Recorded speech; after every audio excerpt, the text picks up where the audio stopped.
Now student, we are discussing a new concept which is Nernst equation and electrode potential.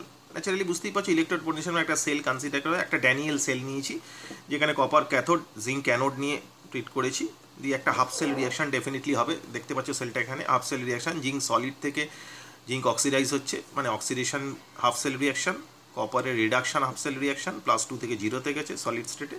ঠিক আছে, তাহলে overall রিয়াকশনটা definitely আমরা লিখতে পারি zinc solid plus copper 2 aqueous solution দিয়ে জিঙ্ক অ্যাকোয়াসে যাচ্ছে, কপার সলিডে যাচ্ছে। তাহলে এই যে সেলটা হলো এই সেলের ইলেকট্রোড পোটেনশিয়ালটা কি? তো first you have a concept of definition of electrode potential. The potential difference between electrode and electrolyte is called electrode potential. I repeat, the potential difference between electrode and electrolyte is called electrode potential.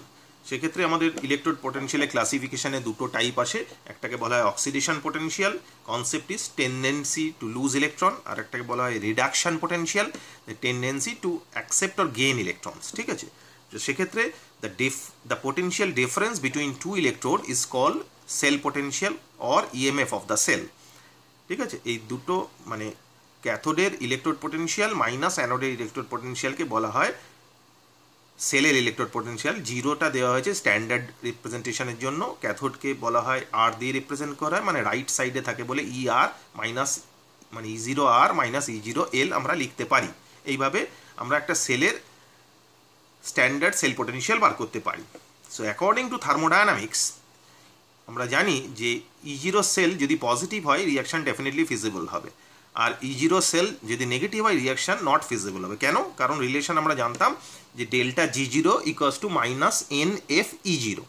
এখন আমরা জানি delta G0 negative হলে reaction spontaneous হয়। এখন relation যেহেতু delta G0 equals to minus NF E0, minus সাইনটা আগে থেকেই আছে, সেক্ষেত্রে E0 ভ্যালুটা যদি পজিটিভ থাকে তাহলে ডেল্টা G0 ভ্যালুটা ওভারঅল মাইনাসই থাকবে, তার মানে প্রসেসটা স্পন্টেনিয়াস হবে বা রিয়াকশন ইজ ফিজিবল হবে। কিন্তু E0 ভ্যালুটা যদি নেগেটিভ হয় তাহলে in that case from that relation that is delta G0 equals to minus NF E0, সেক্ষেত্রে কিন্তু ডেল্টা G এর ভ্যালুটা পজিটিভ চলে আসে, so reaction is not feasible. এটা আমরা থার্মোডাইনামিক্সে ক্লাস 11-এ পড়েছিলাম, তো যার থিওরিটা এখানে আমি ডিসকাস করলাম, যদিও রিলেশনটা এখানে লেখা নেই।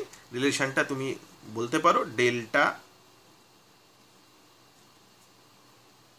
G0 equals to minus NF delta E0।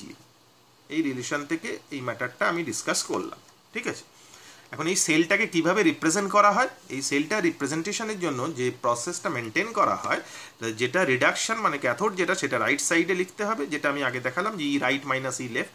ক্যাথোডটাকে ডান দিকে লিখতে হয়, অ্যানোডটাকে বাঁ দিকে লিখতে হয়, মাঝখানে একটা সেপারেশন থাকে দুটো সেলের মধ্যে। এই যে সেপারেশনটা যেটা দেখা যাচ্ছে, যেটা আমি এখানে দেখিয়েছি, that separation is known as salt bridge, যেটা দুটো সেলের কানেক্টার। এই সল্ট ব্রিজের মধ্যে একটা কেমিক্যাল থাকে, সেই কেমিক্যালটার নাম একটা ইলেকট্রোলাইট, সে KCl ইউজ করতে পারো, তার সাথে একটা আগার আগার জেল থাকে, রোডোফাইসিয়া নামক একটা অ্যালগি থেকে পাওয়া যায় agar agar gel plus KCl। এই জায়গাটা সল্ট ব্রিজে ইউজ করা, অনেক সময় পরীক্ষায় প্রশ্ন আসে যে সল্ট ব্রিজে যে কেমিক্যালটা ইউজ করা হয় সেই কেমিক্যালটা কি, 4টে অপশান, সেক্ষেত্রে মনে রাখবে agar agar gel plus KCl salt ব্রিজে ইউজ করা হয়। Salt bridge is defined as the connector of two half cell. ঠিক আছে, তো এটাকে সল্ট ব্রিজটাকে এইভাবে রিপ্রেজেন্ট করা হয়। এখন এই সেলটা যেটা আমি ডিজাইন করলাম, এই সেলের ইএমএফটা টোটাল ইএমএফটা আমি যদি বার করতে চাই তাহলে আমি কি করব? যে সায়েন্টিস্ট এটা নিয়ে কাজ করেছিলেন তার নাম অনুসারে এই প্রসেসের বা ইকুয়েশনের নাম হচ্ছে নার্নস ইকুয়েশন। উনি বলেছে কি, Nernst shows dependence of electrode potential on concentration and temperature. একটা রিয়াকশন আমি লিখেছি, Mn প্লাস অ্যাকোয়াস সলিউশনে ইলেকট্রন নিয়েছে, n নাম্বার অফ ইলেকট্রন নিয়ে M সলিডে গেছে। এখন এই রিয়াকশনের আমি যদি সেলটা লিখতে যাই, in that case the Nernst equation is E equals to E0 minus RT by NF ln concentration of the product by concentration of the reactant. যেহেতু প্রোডাক্টটা সলিড স্টেটে আছে, ডেফিনেটলি আমরা জানি ইকুইলিব্রিয়ামে কনসেন্ট্রেশন সলিড স্টেটে 1 ধরা হয়। ঠিক আছে, তাহলে এই এনটা কি, এনটা হচ্ছে number of common electron involve in the reaction. ঠিক আছে, তো সেক্ষেত্রে এই ইকুয়েশনটা এবার কী করে আসছে, E equals to E0 minus RT by NF, এটাকে লগে ট্রান্সফার করলাম 2.303 লগ 1, এটা 1 হয়ে গেল যেহেতু সলিড ছিল, আর এখানে কনসেন্ট্রেশন এটা অ্যাকোয়াস ছিল যেই জন্য concentration of Mn plus ion. ঠিক আছে, এখন এই RT বাই F, এই আরটা ইউনিভার্সাল গ্যাস কনস্ট্যান্ট, টিটা 25 ডিগ্রি সেন্টিগ্রেড টেম্পারেচার কাজ করলে, আর এফটা ফ্যারাডে মানে 96500 কুলম, তো সেই এই পুরোটাই কনস্ট্যান্ট, এই টার্মটার ভ্যালুটা যদি বসিয়ে দেওয়া হয় with considering 2.303 is also a constant, তাহলে 2.303 RT/F এই টোটাল ভ্যালুটা আসে 0.059। তাহলে নাও the equation became E is equals to E0 minus 0.059 n টা তো ছিল common electron log 1 by concentration of Mn plus. This is known as Nernst equation, যেটা দিয়ে আমাদের বিভিন্ন ধরনের প্রবলেম আসতে পারে, যে প্রবলেমটা সলভ করতে হবে।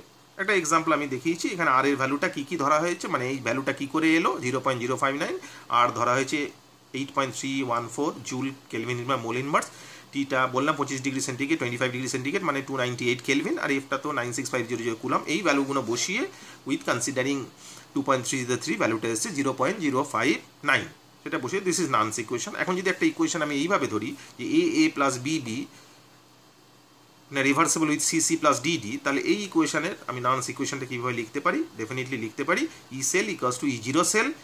E0 সেলটা আমি আগেই ক্যালকুলেশন তোমাকে দেখিয়েছি, E0 সেলটা কীভাবে ক্যালকুলেট করতে হয়, ই ক্যাথোড মাইনাস ই অ্যানোড বার করে সেইখান থেকে এই ডেটাগুলো দেওয়া থাকবে, যে ডেটাটা বসিয়ে E0 সেলটা বার করা যাবে।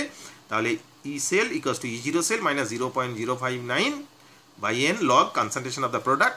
আমরা জানি এই কেমিক্যাল ইকুইলিব্রিয়ামে যে এই পার্টটা পাওয়ারে উঠে যায় কোএফিশিয়েন্টগুলো, সেটা সেইভাবে লিখেছি, এটা নতুন করে ডিসকাশনে কিছু নেই, ক্লাস 11-এ পড়া ছিল। So this is Nernst equation for this equation. এবং ড্যানিয়েল সেল যেটা ছিল, যেটা আমি উপরে লিখেছিলাম, সেই ইকুয়েশনে যদি নার্নস ইকুয়েশন দেখা যায় তাহলে কি লেখা যায়, তাহলে লেখা যায় E cell is equals to E0 minus 0.059 by 2টা হচ্ছে কমন ইলেকট্রন, কারণ জিঙ্ক 2+ গেছে বাই লুজিং 2 ইলেকট্রন, আর কপার 2+ থেকে কপারে গেছে বাই গেনিং 2 ইলেকট্রন, তার মানে কমন ইলেকট্রনটা ডেফিনেটলি 2, তাহলে এন এর জায়গায় 2 বসিয়েছি, তাহলে দাঁড়ালো E cell equals to E0 minus 0.059 by 2 log concentration of the reactant concentration of the product by concentration of the reactant. Concentration প্রোডাক্টে কপারটা সলিড স্টেটে ছিল 1 হয়ে যাবে, যার জন্য কনসেন্ট্রেশনে আসেনি, শুধু এসছে কনসেন্ট্রেশন অফ Zn2+, আর কনসেন্ট্রেশন অফ দ্য রিঅ্যাক্টেন্টে Znটা সলিড স্টেটে ছিল, যার জন্য আসেনি, শুধু এসছে কপার 2+। ঠিক আছে, so this is Nernst equation, all about Nernst equation and electrode potential. ভালো করে দেখবে, ভালো করে বুঝবে, আশা করছি বোঝা গেছে। এই রিলেটেড কিছু নিউমারিক্যালস দেবো যেগুলো সলভ করবে। ওকে, থ্যাংক ইউ।